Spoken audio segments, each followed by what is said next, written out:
Mettine ya. Kaç kere aldın ya kaçık? He? Sevap kurun. Ne öyle? Takın cümetine. Cümle kutuzuna bile geçiyor Allah işte kuruz. Barda sarı bir yedim. Kaç kişi vurmuyor Ya kalmıyorsun. var var benim arabadayım var. Mecbur mu?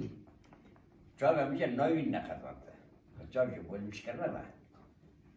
Az görüyorum köyün içine gidip geliyorum o kadar. Ya kalın Hızır'ı çağırdı, Hızır aldı götürdü. Boş vur bir ben kim sizi? Orada içmeye geldi, dişini çekmiş ya bir çorba pişiriyor. Sen mi pişiriyorsun? Yiyecek. Sen mi pişiriyorsun? Aşağı yukarı ben pişirdim hepsini. Yarın onu ben koydum, o şimdi karıştırıyor.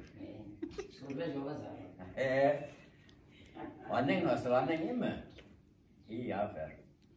Gelmedi sırada. Gelecekler mi sen? Gelirler iyi. Gelirler hep gelecekler. Ufaklar dayanıyorlar. Bir de ufaklar ne zaman gideceğiz devamlı soruyorlar annelerine. Özlediler burayı zaman. Geçen sene gelmediler ya. Biz de özledik yani. Biz de istiyoruz gelmesini. Kardeşlerim hepsiler.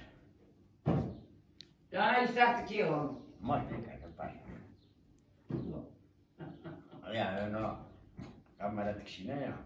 Aymak işte. Verdin çok. Kola çubuk kıvışlar.